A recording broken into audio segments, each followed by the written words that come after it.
आज के इस कार्यक्रम में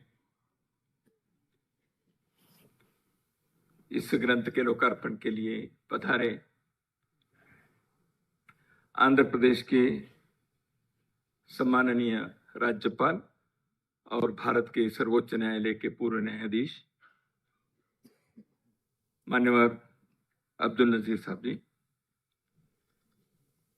इस कार्यक्रम के विशिष्ट अतिथि के रूप में यहाँ उपस्थित एशियानेट के राजेश कालरा जी, सुरुचि प्रकाशन के अध्यक्ष और वर्षों से मेरे मित्र राजीव टूली जी और श्रीमती अनिल लेने यशवी जी, सभागार में उपस्थित सभी सज्जन बंधु, श्रद्धेय माता भगिनी, सर्वप्रथम पूजनीय डॉक्टर हेडगेवार जी के जीवन से संबंधित उनकी जीवनी, इसके इंग्लिश में man of the millennia doctor Hedgewar, इस पुस्तक को प्रकाशित करने के लिए सुरुचि प्रकाशन दिल्ली और इसके इंग्लिश में भाषांतर करने वाले स्वर्गीय श्री अनिल लेने जी, ये सभी हम सबकी ओर से अभिनंदन के लिए पात्र हैं।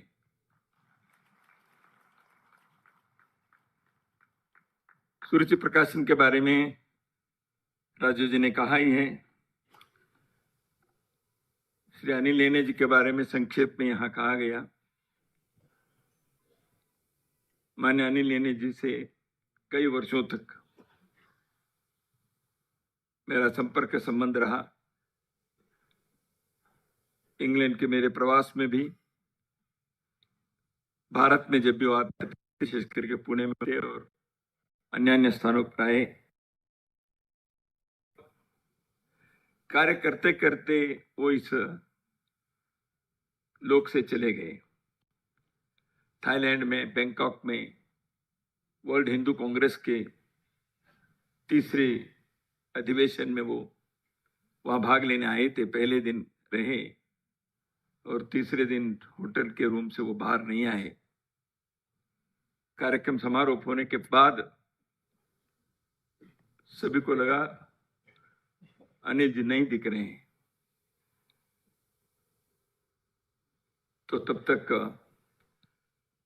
परिस्थिति अपने नियंत्रण से बाहर हो गई थी। वो इस लोक से हमेशा के लिए चले गए। इसलिए राजू जी ने ठीक ही कहा, आज के पुस्तक के लोकार्पण एक दृष्टि से स्वर्गीय अनिल लेने जी की स्मृति में श्रद्धांजलि भी है। वैसे उनको इस कार्यक्रम में स्वयं उपस्थित रहते तो हमारा आनंद ज्यादा होता। भाभी जी यहाँ आए हैं, इसलिए मैं हम सबकी ओर से अनिल लेने जी को श्रद्धांजलि समर्पित करता हूं। और उन्होंने अपने जीवन में एक ऐसे एक श्रेष्ठ कार्य उन्होंने किया। और इंग्लिश में नाना पालकर जी की जो लेखनी से, कलम से जो अधिकृत दृष्टि से डॉक्टर साहब के जीवनी प्रकाशित हुई 50 के दशकों में, तब तक डॉक्टर जी के स्वर्गवास होकर 10-12 साल हो गए थे, उससे ज्यादा हो गए थे। उससे पहले एक छोटी सी पुस्तिका डॉक्टर जी के बारे में, उनके देहांत के पश्चात क्रिया सिद्धि सत्वे महतानोपकरणे, इस शीर्षक से छपी थी, बहुत छोटी थी।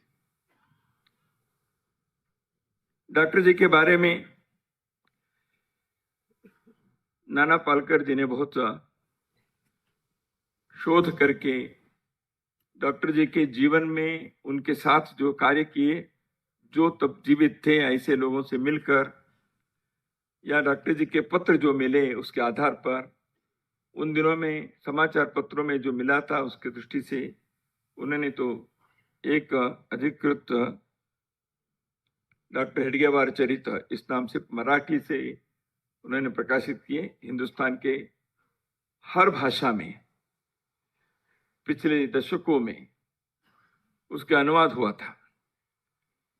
अंग्रेजी में किसी ने पहले एक दो बार प्रयत्न तो किए थे, किसी न किसी कारण से वो पूर्ण नहीं हो पाया और अंग्रेजी अनुवाद के बारे में भी थोड़ा सा समाधान नहीं हुआ था।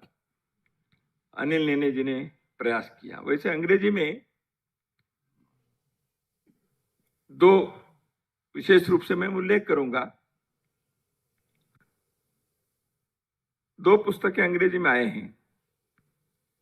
Doctor Hedgewar the epoch maker, माननीय एच.वी. शेषाद्रि जी जो संघ के माननीय सरकार्यवाह रहे हैं, जीवन भर प्रचारक रहे, वो सीधा लेखक थे। उन्होंने एक पुस्तक लिखी, लेकिन वो पूर्ण नहीं था इसके आधार पर, लेकिन अंग्रेजी में एक दृष्टि से अधिकृत ग्रंथ के नाते वह उपलब्ध है। दूसरे पुस्तक नाना पालकर जी को उस समय किसी न कारण से जो शोध कार्य में उनको उपलब्ध नहीं हुआ होगा, उनके पास संसाधन कम होंगे, वो कितने कर पाए मैं तो नहीं जानता, लेकिन अधिक रूप से जैसे बताया एक ऑथेंटिक बायोग्राफी तो है ही, लेकिन कई नई जानकारी के साथ इस सभागार में उपस्थित है हमारे मित्र प्रोफेसर राकेश सिन्हा जी ने डॉक्टर हेडगेवार बारे में एक जीवनी उन्होंने लिखी, वो प्रकाशित है, इंग्लिश में भी है, हिंदी में भी है और कई भाषाओं में उसका भी अनुवाद हुआ है।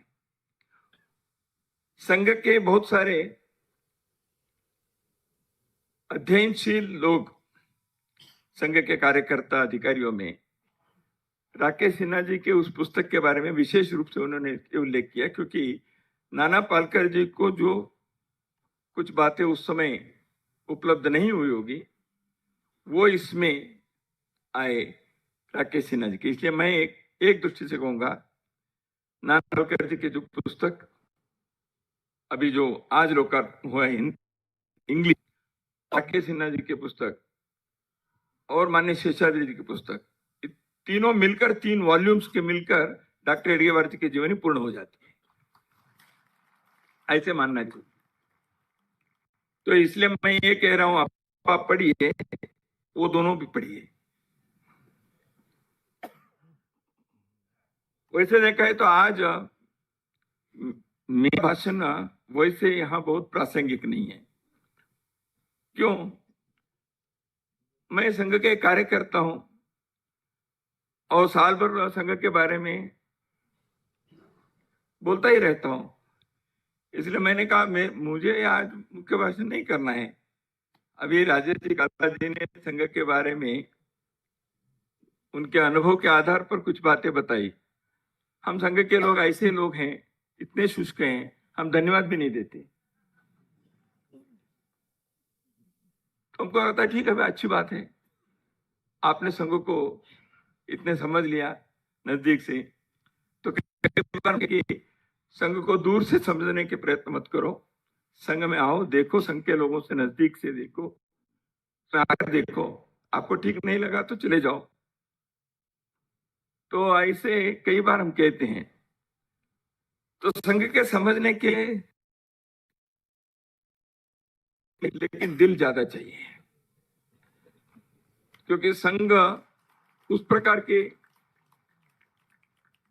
व्यक्ति के कारण बना हुआ है। डॉक्टर हेडगेवार केशवराव उनके नाम था, बलिराम पंत उनके पिताजी का नाम था। नागपुर में उस समय उनके जन्म हुआ जब देश के अंदर अंग्रेजों के राज चल रहा था। नागपुर ऐसे एक केंद्र था, कई प्रकार के देश के मुक्ति के लिए, स्वतंत्रता संग्राम के कई प्रकार की धाराओं के लोग नागपुर में उपलब्ध थे। उन सबके कारण एक वातावरण भी ऐसा बना था। उस वातावरण में डॉक्टर साहब का जन्म हुआ और डॉक्टर जी जन्मजात देशभक्त थे। उनके व्यक्तित्व के संदर्भ में यदि विचार करें तो वो किसी प्रतिक्रिया से देशभक्ति उनके नहीं थी। यहां अंग्रेज राज चला रहे हैं इसलिए देशभक्ति, ऐसे नहीं। उनके देशभक्ति इस राष्ट्र में हम जन्मे हैं तो ये अपना ऋण है, हमारा कर्तव्य है।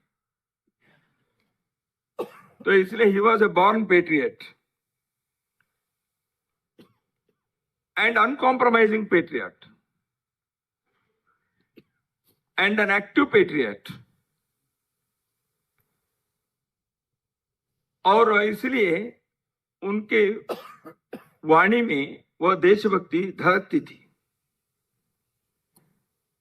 उनके संपर्क में आए हुए लोग देशभक्ति के उस स्फूर्ति को, प्रेरणा को लेकर ही जाते थे। ऐसे कई उदाहरण हैं। तो डॉक्टर साहब के पूरे जीवनी तो यहां मैं नहीं बताऊंगा। इस पुस्तक के संदर्भ में कुछ बातें डॉक्टर जी के बारे में आपके सम्मुख रख रहे हैं। तो डॉक्टर जी के एक व्यक्तित्व के बारे में, विचार के बारे में, उन्होंने जो कार्य किया उसके बारे में और उनके जीवन का संदेश, इसको हम थोड़ा सा देखें। डॉक्टर जी ने एक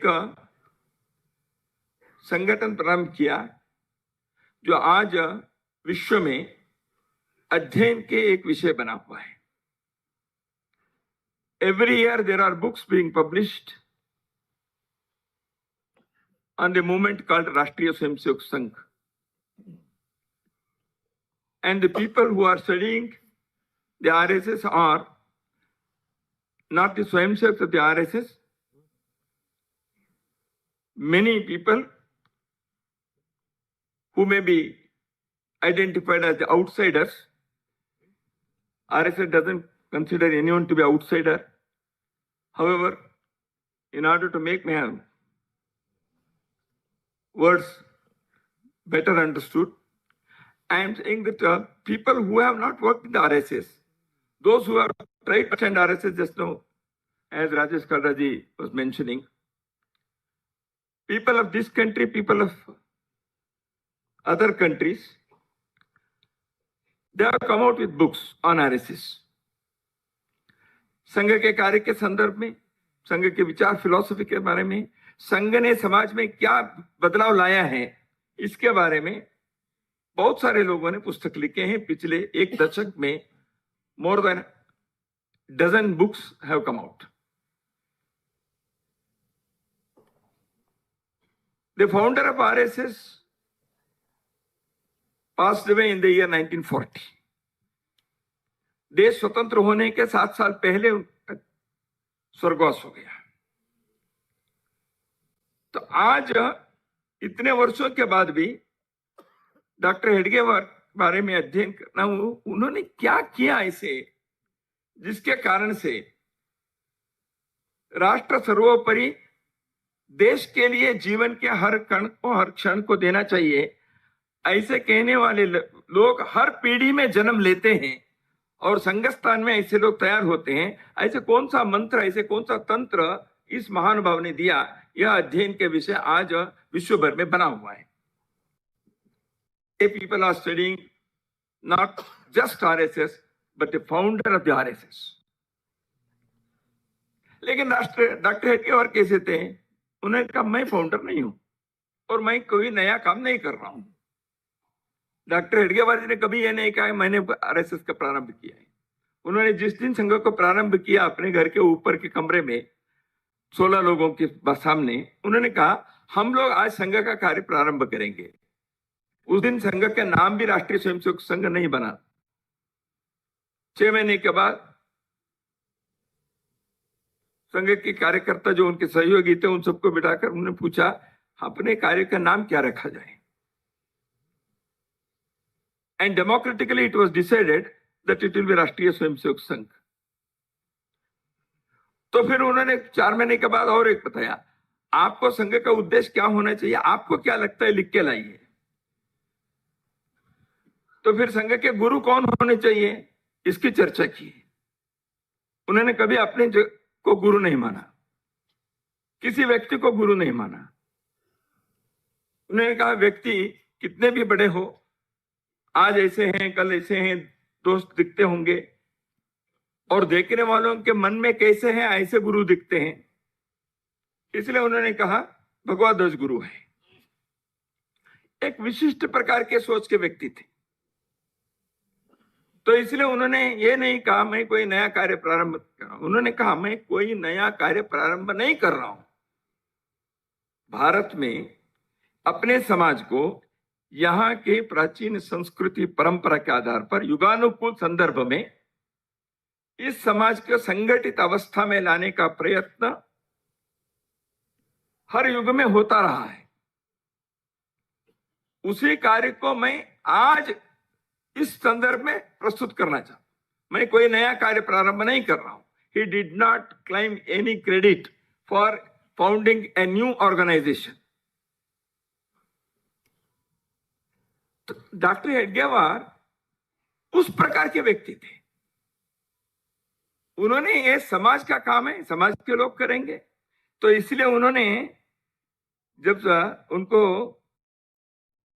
सरसंघ चालक के नाते कार्यकर्ताओं ने किया, घोषित करके उनको प्रणाम दिया, उसके बाद 1933 सितंबर में अपने डायरी में उन्होंने लिख के रखा, इस संघ का जन्मदाता अथवा स्थापकर्ता मैं आप सब हैं, इसका मुझे पूरी तरह ज्ञान है। दूसरे बिंदु, आपके द्वारा उत्पन्न संघ का आपकी इच्छा एवं आज्ञा से मैं धात्री का काम कर रहा हूं। I am only A midwife. इसके आगे भी आपकी इच्छा और आज्ञा होगी, तब तक यह काम मैं करता रहूंगा तथा यह काम करते हुए कितना और मानापमान सहन करने की बारी आई तो भी मैं अपना पांव पीछे नहीं हटाऊंगा। परंतु मेरे इस काम के लिए अयोग्य होने के कारण मुझसे संघ का नुकसान होता हो, ऐसा यदि आपको लगे तो दूसरा योग्य मनुष्य इस स्थान के लिए ढूंढ निकालिए, मैं उनके आज्ञा अनुसार काम करता रहूंगा। डॉक्टर हेडगेवार जी ने कभी ये नहीं सोचा कि मैं होगा, नेवर। कभी उन्होंने ऐसे नहीं सोचा, कभी ऐसे उन्होंने व्यवहार नहीं किया। उन्होंने सामूहिकता को, टीम वर्क को हर प्रकार से उन्होंने प्रयत्न। तो इसलिए डॉक्टर जी के व्यक्तित्व तो एक आत्मविलोपी तो है ही, लेकिन संगठन शास्त्र के एक ऐसे वो ज्ञाता थे। समाज को संगठित अवस्था में ही दिखना चाहिए, इसलिए संगठन की आवश्यकता। संगठन व्यक्तियों से बनता है, इसलिए व्यक्ति निर्माण की आवश्यकता है। ये दोनों एक ही सिक्के के दो पहलू हैं, व्यक्ति निर्माण का कार्य। देखिए, कोई भी समाज में सभी कहेंगे व्यक्ति कैसे चाहिए भाई, तो कहेंगे देशभक्त चाहिए, ईमानदार प्रामाणिक चाहिए, सेवाभावी चाहिए। ठीक है, कहां से तैयार होगा?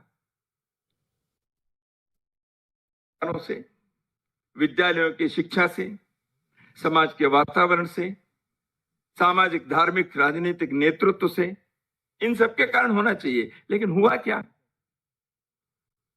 स्वतंत्रता के आंदोलन में ही लोग एक दूसरे के टांग खींचने वाले क्यों बने? क्रांतिकारियों में एक दूसरे के लोग पुलिस को बताकर उसको जेल के भेजकर वो खुद को बचे, ऐसे भी हो गए हिंदुस्तान में। इतिहास देखिए। मैं देश के लिए सर्वस्व समर्पित कर दूं और मुझे कुछ भी नहीं चाहिए, तेरा वैभव अमर रहे, हमारा रहे ना रहे। इसको जीवन में चरितार्थ करने वाले लोगों को तैयार किए बिना एक समाज अपने वैभव को नहीं प्राप्त कर सकता। इस विचार से डॉक्टर हेडगेवार जी ने क्रांतिकारी कांग्रेस के विदर्भ प्रांत के सह सचिव बनकर सब उन्होंने स्वतंत्रता आंदोलन के सब प्रकार के कार्य में अनुभव लेने के पश्चात भी ये मूल कार्य की आवश्यकता है, इसको उन्होंने समझा और उनका विचार रखा। उसके लिए शेष जीवन उन्होंने समर्पित कर दिया। And the result is there for all of us to see now. ऐसे एक संवेदनशील व्यक्ति, साहसी, धीरज भी रखने वाले, के को एक एक बिंदु उन्होंने कैसे होने चाहिए, मनुष्य के साइकोलॉजी, व्यक्तिगत दृष्टि से, सामूहिक दृष्टि से, the individual psychology and the collective psychology, इसको उन्होंने समझा। मैं समय के अभाव से इन सारे विषयों के विस्तार से नहीं बताऊंगा। There have been many studies on this.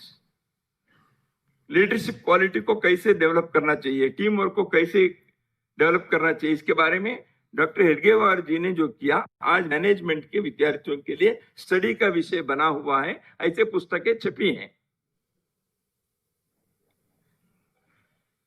तो इसलिए संगठन शास्त्र के एक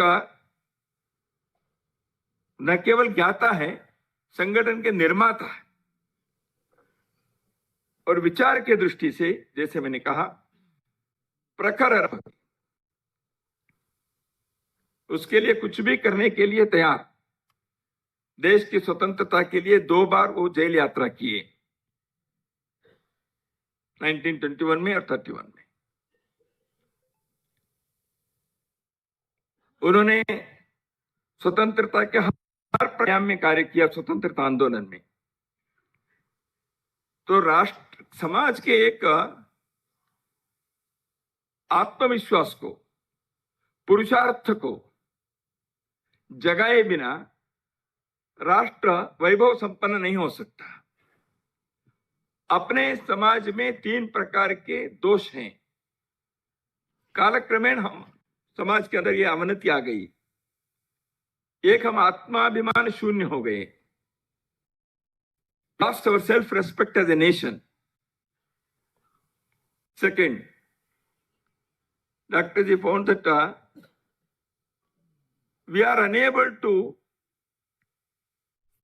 give up our selfishness. एक आत्म केंद्रित, सेल्फ सेंट्रिक हो गए। मैं पहले, बाद में देश। तीसरा, संगठित रूप में रहने के साथ चल नहीं सकते। 4 लोग इकट्ठा आएंगे तो हमारे अलगाव क्या क्या है, कैसे हम भिन्न हैं, कैसे हम समान हैं, ये कम हो जाता है।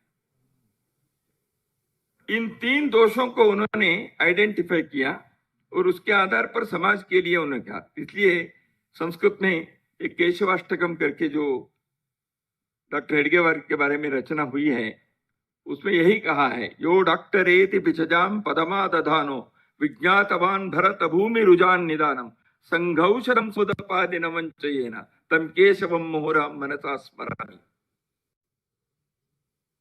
वो डॉक्टर थे, डॉक्टरी पढ़ाई की, प्रैक्टिस तो नहीं किया, लेकिन वो डॉक्टर ने भारत भूमि के जो रोग है इस मिट्टी के, उसको उन्होंने पकड़ा और उन्होंने एक औषध तैयार किए, संघौषधम, उसको दिया।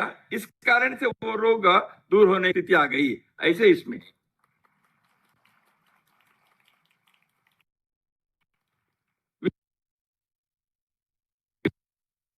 सारे कार्य किए। बाल्य विवाह के उन्होंने रोकने के लिए स्वयं आगे खड़े रहे, गोरक्षा के लिए गए। संघ के पहले दिन से जाति, अस्पृश्यता, इस विषय के बारे में कभी सोचा तक नहीं है। इतना ही नहीं, डॉक्टर हेडगेवार जी ने सामाजिक समरसता के लिए किया। डॉक्टर बाबा साहेब अम्बेडकर पुणे में डॉक्टर जी के साथ उन्होंने चर्चा संवाद किए। बाद में संघ के मंच से कार्यक्रम में बाबा साहेब अम्बेडकर, चालुक्य जी ने उसको अपने डायरी में रिकॉर्ड करके किया है। स्वतंत्रता के बारे में डॉक्टर हेडगेवार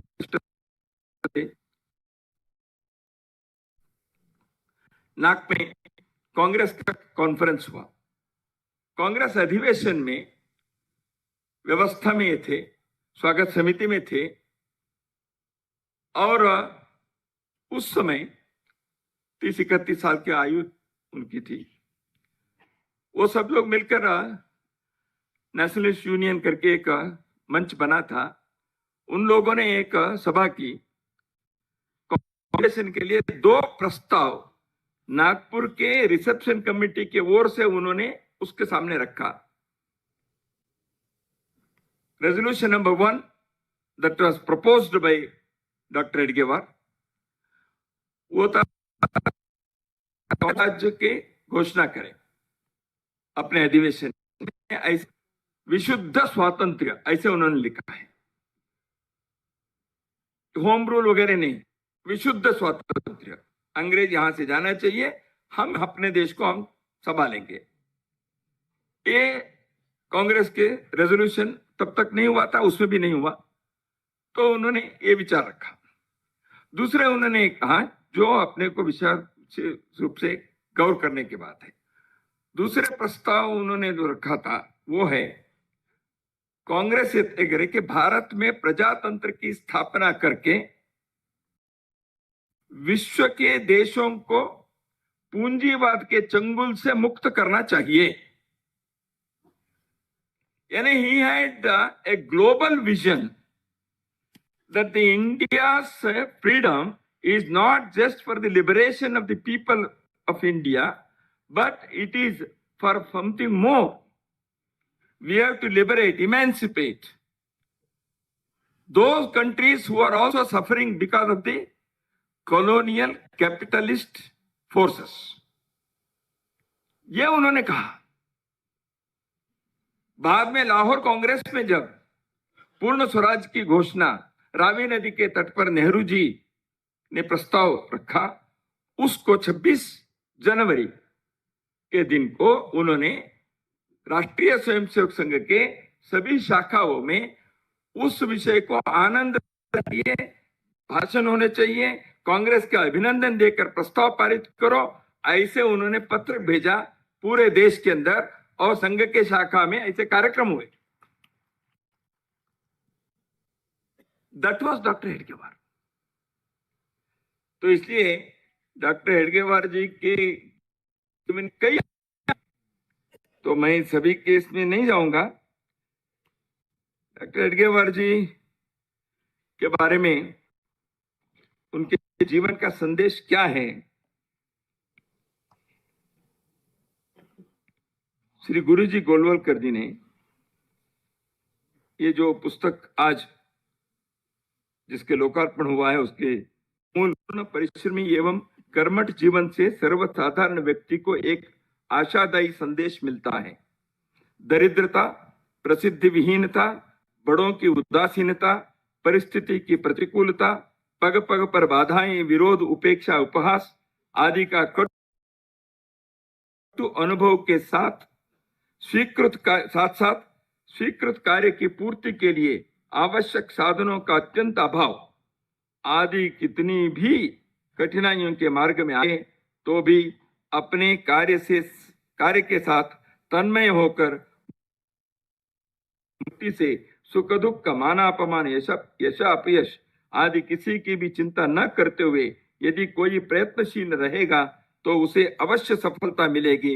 यही संदेश डॉक्टर हेडगेवार जी के जीवन का है।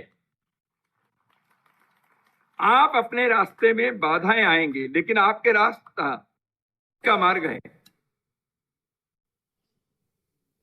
हमारे हृदय के अंदर हमने ये संकल्प है, इस मार्ग पर मैं जाऊंगा, लक्ष्य प्राप्त करूंगा और किसी भी प्रकार के कॉम्प्रोमाइज, समझौता नहीं करूंगा और जीवन को स्वच्छ, चरित्रवान, शुद्ध रखूंगा। ऐसे जो करके आगे बढ़ेगा उसके लिए आज नहीं तो कल सफलता मिलना ही चाहिए। यही डॉक्टर जी का जीवन का संदेश है। माननीय ठेंगड़ी जी 12 साल यहाँ पार्लियामेंट में राज्यसभा सदस्य रहे। टेंगड़ी जी लेबर फील्ड के बड़े लीडर थे। बहुत सारे लोगों से उनका संपर्क आता था। बालकृष्ण जी करके एक कम्युनिस्ट लीडर थे। डॉक्टर जी के जन्म शताब्दी के संदर्भ में 1989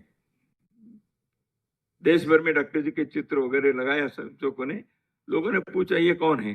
ये आरएसएस का। आरएसएस जानते हैं? अच्छा ये है क्या आरएसएस का फाउंडर? लोगों को मालूम नहीं था, क्योंकि 1980s में देश में ये सारे इंटरनेट मीडिया वगैरह नहीं थे। आज गूगल में हर चीज मिल जाती है, उन दिनों में नहीं थे। तो इसलिए लोगों को मालूम नहीं था ये कौन आदमी है। कभी देखा नहीं, कभी चित्र देखा नहीं था। तो उस समय एक इसी पार्लियामेंट के किसी परिसर में 3-4 लोग बैठकर चर्चा कर रहे थे। माने ठेंगड़ी सुन रहे थे। तो एक व्यक्ति ने कहा, बालकृष्ण जी कम्युनिस्ट लीडर वो भी थे, वो भी राज्यसभा में थे। तो बातचीत में कहा थे, हु रिमेंबर्स डॉक्टर हेडगेवार कर रहे हैं। तो बालकृष्ण जी ने कहा, ठेंगड़ी जी ने कुछ नहीं कहा। तो बालकृष्ण जी ने कहा, you can not speak like that. देखो आदमी आज प्रसिद्ध होते हैं, दिखते हैं, ऐसे हमको लगता है, ऐसे नहीं है। The greatness of a person has to be measured by the length of the shadow that is cast in the future times. These were the words of Sri Balakrishnan ji, quoted by Dattopant Tengdi ji. इसलिए doctor जी के जीवन के, कार्य के, संदेश के, विचार के कारण उनके जो छाया आगामी भविष्य में लंबे दूर तक मिलते हैं, उस व्यक्ति को महान करते हैं। मैन ऑफ द मिलेनिया कहने में वो सार्थकता है, ऐसे मैं मानता हूं। नमस्कार।